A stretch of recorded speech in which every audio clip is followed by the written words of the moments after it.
funnily enough, now that Ahsoka is done, Yeah. Disney is dropping a new show. Yes, Or has they are. dropped a new show. Or no, they're about to drop a new No, show. they're about to. Yes. They're about to drop a new show. Yeah. We have seen Yes. we were given access to the first 4 episodes of Loki, Yeah. season Yeah. 2. And I only got through 3, not because that was more of a time issue, but Yeah, that fourth. I chugged them out Yeah. because they were going to expire, so we chugged them Yeah. out. So without going into spoilers, we pick up where Loki left off, which Literally, yeah, pretty much. is Yeah. yes, literally. He who remains is dead. Sophie is in the temporal wind, if you will, and Loki is back at the TVA, and it looks like Sort of. Kang is in charge. No, it's still the TVA, but Well, there's yes, a lot of but buts. it's not. Yeah. Yes, yeah, exactly. So yeah, but there's statues of Kang everywhere. So we figured this out as we go along. So through what we've seen, and it's no spoiler to say that Jonathan Majors is still Kang. Yeah, well, He is that character. You've seen the thing. They have not recast him. They didn't cut him out of the first 4 episodes. They have not minimized his involvement. I think that's a good thing. The work was in the can. Let the work stand on its own and move forward from there. That's all I'm going to say about Jonathan Majors, and see how that shakes out. But a couple of additions here. We're still dealing with time. We're dealing with time travel. If Doctor Who's explanation of time is it's a wibbly wobbly, timey wimey mess, I would argue that in Loki season 2, it's more of a silly putty analogy. Sure. Both visually and figuratively. Because that's the first thing I saw the first thing I thought of when Loki was doing his thing. It's like, that looks like silly putty. Which is actually kind of disturbing to watch. But, so Hiddleston's back as Loki. Owen Wilson is back as Mobius. B-15 is back. My favorite addition, and I'm probably certain it is yours. It's no secret that King Kwan is in the show. Yeah. As Ouroboros, OB. Yes, and there's no greater story in Hollywood right now than his story. Although the problem with that story being so great is that he had to go through such a long period of not being appreciated. Not even being present. I mean, yeah. Let's be clear. We love that story. The Brendan Fraser story, also a great story, right? Yeah. Same year. We're good. That's an awesome year in Hollywood. Brendan Fraser was working. He was at least present. Yeah. But he wasn't. He was out and had to be brought back. That's a great story. If there was a story that was going to beat Fraser's, that's the one. That's it right there. Yeah. That so but he's here. He's OB, and I'm going to say it. I said it when I tweeted it because I haven't written it. Headcanon, and I have to be the first one that I don't have to be the first one, but I'm going to say it. Headcanon, OB is a Data variant from the Goonies. And I swear to God, if Sean Astin does not have a cameo somewhere in this season, then this is really just a wasted opportunity. Or better yet, as a TVA administrative person, his agent, also a Goonie, whose name escapes me, Jeff something. But there has to be a Goonies blurb somewhere, because that is in my head. That's what has to happen. They don't have to do that, of course, because you don't have to give the audience everything they want. If what they want is stupid, but in my head, that's really what it is. He is a Data variant. But no, so we see a lot more time travel stuff. We see the fallout of He Who Remains being killed. I thought in season 1 they did a really good job, much as the Avengers did in the MCU of avoiding the time travel paradox of self-creation. But in season 2, it hits. Yeah. I mean, it's adorable when it happens. Say, it hits, but it knows. Yeah. Because they specifically call it out. Yeah. But I mean, it's a cute little scene between Jonathan Majors and OB. My question would be: is it inevitable though? And I don't know that. I think you could probably work around it, but it is so hard. I mean, but that again, you can't observe a system without influencing a system. Yes, exactly. So if you go back, you have influenced. Now the question is, have you influenced it to the point of creating something in the future? Now it becomes debatable. It's like, but the butterfly effect. Sure. So it is a trippy. That's a make your head hurt. Old philosophical argument. But they hit it in this. They embrace it. I do have to say, having said what I said earlier about Jonathan Majors and them not cutting him out and just letting that play out, he is absolutely the worst part of this season for me. He might be. He's on screen, and I can't. Well, the only way it works, and after episode 4, which you have not watched yet, that I'm not even sure what's going to happen now, would be as if his behavior is a con. That's the only way I'll accept what has gone till now. Okay. But after you watch season 4, you'll be where I'm at. Well, like, does it really matter? No, but he is a con. Yes. But is his personality and presentation a con? Yeah. I mean, are we talking the prestige level life choices? Yeah. So that's where I'm at. But again, once you get through the end of episode 4, you'll be like, oh, does it matter? Okay. Which now you're going to have to wait for, because I believe those screeners have expired. Yeah. So I could tell you off air, but I don't want to ruin it for you. Man. No, really, I don't, because it's actually it's actually a very impressive scene to watch. Because you're just like, what? Which is what everyone on screen does, actually. So it's interesting. But no, like I said, I liked He Who Remains, but I don't really care for Victor Timely. Sure. So very much at all. Version. It's a very measured performance. Yes, but that measuring stick is broken. I'm not saying it works entirely. Remember when you were a kid, did someone in your family have the folding tape measure? And so if you unfold it, it could be this big zigzaggy thing. So it's still 6 feet long, but it looks like Charlie Brown's shirt. That is the way he's measuring this performance.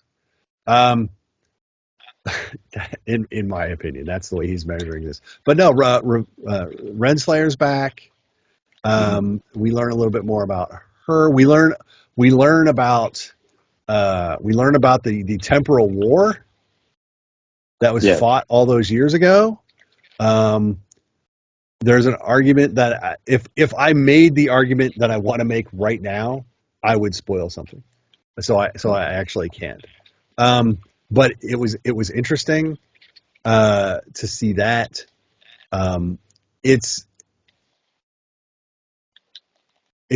really, I still like what they're doing with timelines. But weirdly, I don't know that I like this season yet as much as I liked season 1. Yeah, yeah, and I don't know, because there's still part of me that looks back fondly at when Loki was not a sympathetic character, Right. or far less of a sympathetic character, and I kind of miss that Loki, Yes. because this version of Loki feels much too safe for me. There are a couple scenes where he, I guess that would he channels the old He Loki, but channels the it god of doesn't. mischief. Yes, but it doesn't. Yes. It doesn't feel like it should, because Loki has become not Thor's misfit brother who's all for himself, but kind of a likable, dare I Yeah. say, predictable character. Yeah, because even that scene where he channels the god of mischief, you guess It doesn't. that's not. It doesn't feel right, Yeah, and yeah. and then you get to the end and you're like, yeah, that's what I figured. Um, Yeah. Well, yeah. It's like but here's the other thing. where's that guy? You call him more. He's more sympathetic in this. So the weird thing is that if you were to drop this Loki back in his timeline at Avengers Tower post Avengers, Sure. Sure. a lot of his behaviors after this don't make any sense. Yeah, I don't disagree with that. Or they're not consistent. But they're not consistent. Those actions are not consistent with this Loki. Yeah. And so And it'll be interesting. It'll be you interesting to could see. argue that they don't need to be. But I just, I mean, there was a time where you would question this guy. Is he gonna do what's right, or is he gonna do what he wants to do? And if those aligned, great. You're But if they right. didn't align, he would, I mean, I guess he's learned too much, or he's Yeah. learned from his mistakes too much, or or he, and I guess you could look at the movies and say, well, yeah, he figured out what family is and what's important and whatever. But man, But I kind of miss that guy. but like I said, That if he was to go back, it wouldn't make any sense. I mean, I can think of two ways that everything that happens after. And no, I can't. I mean, maybe I can. There's two ways that I can make his behaviors fit after this if he was to go back to the timeline he came out of. yeah. One of which is he doesn't remember any of this, which is not as out of bounds as you might think once you watch the No. show. Once you watch the show, the other one is he adheres to the purity of the quote unquote sacred timeline and understands that he has to do the things that he's doing or that he Yeah. will do. Sure. But I Yeah. still don't. He's too in it. This feels like if he came out now, he should be dropped in at the beginning of Infinity War, post Ragnarok, intra Thanos attack on the Asgardian ship. That's where I feel like this Loki is. So there's a whole big old swath of space that right now doesn't fit behaviorally in my head. So it'll be interesting to see how the rest of this season plays out to see how they reintegrate. Because I don't know that they can take this another season. I think this is going to be the last one. And if anything, I could argue that they're laying the groundwork for the introduction of the Fantastic Four near or at the end of this season. Yeah. I could. Which provides it provides a jumping off point for that, and it allows them to get Loki out of this and back to the timeline. Yeah. So I hadn't thought about that, but they're going to have to do it at some point, and this was as good a place as any, really. Yeah, the only problem I can see with that theory, and yes, I'm about to punch a hole in my own theory, is that they haven't cast the Fantastic Four yet. They can't cast the Fantastic Four yet because there's a strike. So if they have a scene that does that, that's written, they can't shoot it until they cast it, and they can't shoot it until the strike is over, but they're already running the series. But what if they did cast it? Yeah, exactly. If they're sitting on something. Which is not very Disney-like, but I wish it was what Disney did. Well, it would be very pre-Disney Marvel-like. Yeah. It would be old Marvel-like. So pre-20, 2014, 2016, 2014. I mean, I would really, I would like them. We talked about this. I think what happened is they got a formula and they got lazy. And they stopped being exciting. They stopped because there was a time where when the Marvel films, you really didn't know what was happening next. We knew where the end, that eventually was going to go to Thanos. Yep. But the ride there, and they didn't, Thanos wasn't like right out of the gate. No. I don't know. I just think. We need something to surprise us again. Yep, and so I'm hoping that's what happens, because I've seen there's been a whole lot of casting, not casting for Fantastic Four.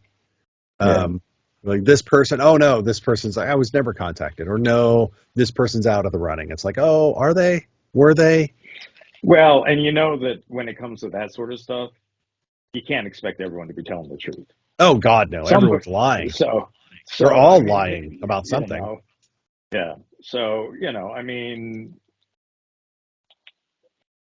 I guess when an actor says no, I've never been approached for this role, and then 6 months later it's like, well, actually we shot it, and anyway, that to me is I'm totally fine with that sort of game. Absolutely. If they want to play that game. I would rather them do that than all of this. Yeah. And, here's the next 12 films we're going to put out. Yeah. It's like, well, no, tell me the next film that's going to come out. Then tell me the next film. If these are the movies that are coming out next year. Don't tell me 5 years down the road, because now and honestly, that's what's ruined Marvel more than anything, is the fact that they've allowed the fans so much time to construct through all of these films in their head that they can't win. They can't win for losing. So it's, tell us what's coming out next year, or, when the news comes out, oh, this film is shooting. Done. This is the cast. And that reporting will get out. That's fine. But don't lay out plans for movies that you haven't written yet, haven't cast yet, don't have a director for. They're hamstringing themselves. I think they do it to try to convince fans that they have a plan, but that's too much. If you have a plan, keep that shit under wraps. Well, and I think they did have a plan. But hey, look, if you enjoy what you're seeing and hearing on the Visually Stunning Movie Podcast, why not take a second to click subscribe if you're on YouTube, click follow wherever you're listening to us. Follow us on Twitter at VS Movie Podcast. Same over on Facebook. If you're on Instagram, it's Visually Stunning Movie Podcast. That would be awesome for us. We appreciate you listening. And now let's get back to the show. At one point, do they have a plan? I don't. To this point, well, the last phase didn't really, and we've talked about this ad nauseum, but the last phase didn't make much sense. So you better start making some sense, or the people are going to get off that bandwagon. Yeah. Yes, they are. They are. And they have been. And again, that's what sucks. We talked about this with the Star Wars stuff, and we've talked about it with the Marvel stuff. They burned a lot of bridges. So if they do put out something good, not enough people are watching it, and the people that are watching it, if they're enjoying it, no one believes them when they're telling their friends to watch it now. So it's kind of just been a self-fulfilling prophecy in that people don't, People aren't watching. So even if it's good, they're not watching. But if they're told it's good, they don't believe it because they've been given enough mediocre or not great. I mean, what James Gunn is catching no end of crap over in DC right now because he called The Flash the greatest superhero film ever made, and it didn't make as much money as Black Adam. Yeah. Considered one of the worst. Yeah. So it's like you can't believe the studios when they tell you things, especially if they're telling you things about the quality. It's like don't tell us what's coming. Don't tell us how good you think it is, because we're not going to believe you. Because no studio has ever come out. Yeah, it's all right. No studio has ever released a film and said, yeah, about 40% of the people are really going to love this. Yeah. So whatever, studios make the announcement, move on. Leave the hype for the press tour, for the actors talking about how much fun they had, and the director, telling how great his cast was. But yeah, so you can't trust the studios anymore. But then if you can't trust the studios, and then you don't trust the people that are telling you to watch it or not watch it or whatever, it's like how do they get it back? And I don't think you can get it back through television. I think the only way Star Wars is going to come back, and the only way Marvel is going to quote unquote come back to that level of excitement and viewer enthusiasm, is cinematically.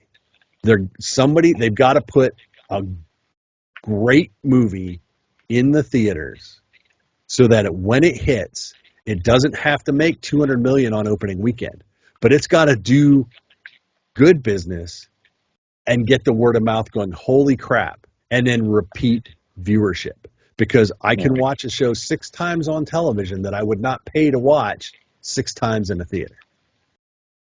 But if you put out a movie that people will see twice so that they can take their friends the second time, that is what both of those franchises need. They're not going to do it on the backs of streaming. Correct. And I think they have over the last year realized that. I think that, well, first of all, I don't think any of the studios understood streaming. They didn't understand how they were making money when Netflix was showing their stuff, and why they don't get all the same amount of money when Netflix isn't paying them for their stuff. I know, it's weird, right? It's like they thought that, okay, well, Netflix is paying us X amount, so if we put it out on our own, we get X amount plus. And no, that's not how it works. You minus X. Exactly. You start out at minus X. Yeah, and then that's really the difference between Netflix and Disney Plus. Now, you can argue the Amazon and the Apple, but Netflix started as point of service. Yeah. They were Blockbuster. They said, here is a place you can come to get all of this stuff. Then they started buying specifically stuff for themselves. And then they started making stuff for themselves. Disney had all the stuff and then tried to funnel it through a point of service that was costing them money. Yeah. And then they kept making content that was costing them money. And again, so I hope they figured out what now they're going to raise the price for Disney Plus, and Netflix is raising their prices too. But Disney is going to raise their price and reduce their output. So it's like, why are we paying more for less? I think that's, they might overcorrect. It's because they screwed up. They screwed up. But you don't screw up and then charge the customer more for the right to watch your screw-ups. Well, that may be, and we'll see what happens. But they're also, I guess they're going to, again, then we got Hulu coming, the Hulu buy coming. And that's going to be make or break, how they handle that. Sure, and I think the integration of ESPN ultimately will be as well, because once upon a time, ESPN was the reason why people had cable. Yes. And if you're paying $50 a month for cable and you got your 40 channels or whatever, 10 of that was going to ESPN. Yeah. That's not the case. That's just not the case anymore. Nope. And so, and ESPN Plus is nice, I suppose, but it's, it doesn't show everything that ESPN has. So it's not exactly ESPN Plus. It's kind of the side, it's the it's the side. extension that you may or may not have Yes, the base model to. correct. So yeah. So, I mean, and that's going to be, can they make money with sports anymore? Because that was a cash cow Oh my forever. God.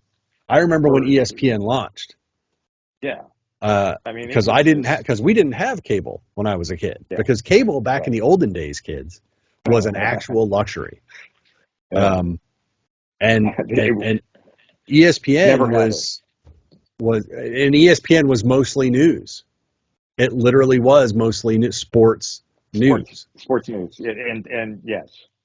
And then they started getting, little, this Because kind of the stuff that the major, channels didn't want, and they started cultivating from there and yeah, well, built themselves into this they massive started, thing. they were a regional, they were a northeast kind of station.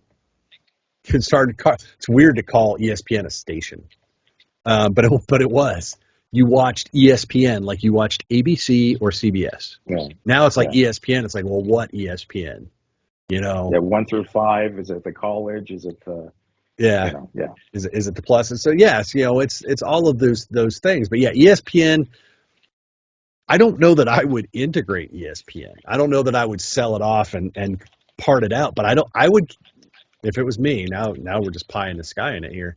I would keep ESPN would be its own little world under the Yeah. Disney umbrella. Disney can own ESPN, but ESPN needs to sit out there and do what ESPN do. Because if you take away from that, it's almost to the point. I mean, if they did that, you risk MTVing it, where Which MTV went is away from what it was. terrible. And so you don't want ESPN to do that. So, but if keep ESPN, but just sports, that is sports. Just leave it over there. And that is gonna simplify that arm of everything for it to be separate. And as long as they leave that there, I think the ESPN part of that is going to be okay. If they sell their linear stuff, that's fine. Blah blah blah. But that's neither here nor there. But having taken this trip down memory lane, speaking of time travel, I'm with Loki. I'm okay. I'm okay. Like I said, I don't really care for Victor Timely. This version of Kang, and it's just that performance, and I'll have to see how it shakes out. But I'm digging it. There's almost no downtime. There's a lot of somebody's always doing something. Yeah. But I do, like I said, I love their concept with OB, that aspect of time travel and time travel knowledge going back and forth. That was a fun little bit with Loki, past, present, and future. Dealing with him. I thought that was fun. It's like, oh no, wait, I'm just now remembering that because it just now happened. Yeah. 400 years ago. So that was kind of cool, and fun in its own little way.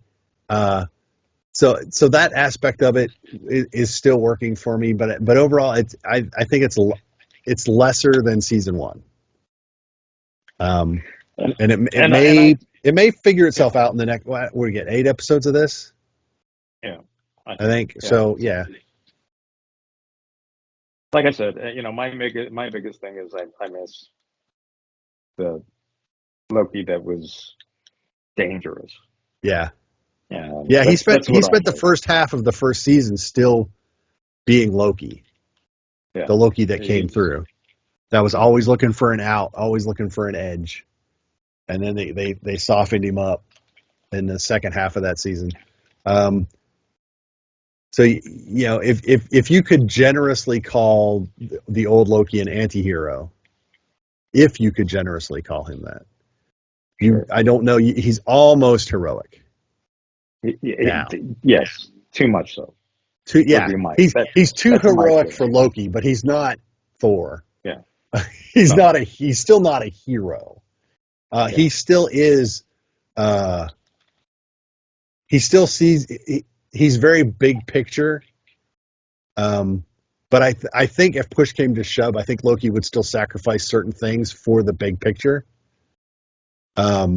Whereas I think one of the other Marvel heroes might not. It would be I can't sacrifice that thing, person, location for this. I have to try to save it. Whereas I think Loki is still capable of making a decision that could be considered that could be a net positive for the universe, but have horrible consequences in the now. And like I said, I don't know that the other Marvel. So he's still not a hero, but he is more heroic than he was. Yeah, and so I see what you mean. That beyond playful, he was mischief plus before. Well, and he had a mean streak. Well, he had a mean streak. He was selfish, and you had to question everything he did. And I don't think I'm questioning as much right now. No. And that it's not so much fun for me. Anyway. No, it isn't as much fun. But I said it's not a bad show. No. Like I said, the shows have gotten better over time, but I still feel like I don't feel like they're drawing stuff out here, which is nice. I don't feel like there's a lot of dead space in this.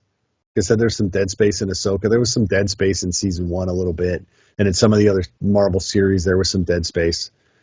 This, I feel like they're trying to keep it full and keep it moving, which in theory is a good thing. So as long as they're not moving for moving's sake, or if they don't move off the tracks, I think they'll be all right. So yeah, so Loki premieres. What's today? Today Wednesday? Yeah. Today Tuesday. Today's Wednesday. So Loki tonight or tomorrow? Yeah, it was. I think tonight. Yeah. So episode 1 will be out, or episode 1 and 2 will be out. I don't know. We'll have to see how that goes. But so we'll see how. Oh, I hate you. We'll see how what people's initial reactions are. I think the first couple episodes people won't have a problem with, because we will not have gotten Kang back. So they'll still be wondering how that intro is going to work, and then we'll see what goes after those episodes. So yeah, so two Disney Plus shows, one ending, one starting, both good. I'm not going to say they're not great. I'm more positive. I think I think we're pretty even on Loki, but I'm definitely more positive on Ahsoka. Yeah, like I said, and I'm not negative on Ahsoka at all. Like I said, I don't dislike anything they gave me. I feel like they surrounded it with nothing, and I need them to fill their space a little better. That's really what I'm looking for in Ahsoka. So if you want to take that as a negative, then take it as a negative. I don't see it as a negative on the show. It's just not as much positive as I wanted. I can do that. It's my show. I'm allowed. So, we do have movies to watch coming up, which we will. In theory, yes. If they're going to show us any. We got notified of a couple. I actually have to go through and do some RSVPing. We're about a month away. We're about 40 days away from the Marvels. And I'll talk to you about that in a minute once we're done. But that's coming. But yeah, there's some smaller movies, because Dune Part 2 got pushed. We've had some stuff get pushed. But there are still films out there. Let's not forget that we do love a good mid-budget drama in our theaters. Mm-hmm. So, enough of that. Don't forget to like us, follow us on social media. You know how all that works. Like, subscribe, leave us feedback, tell us how we're doing. Let us know if you think we're right, wrong, or other on all of these movies and or TV shows.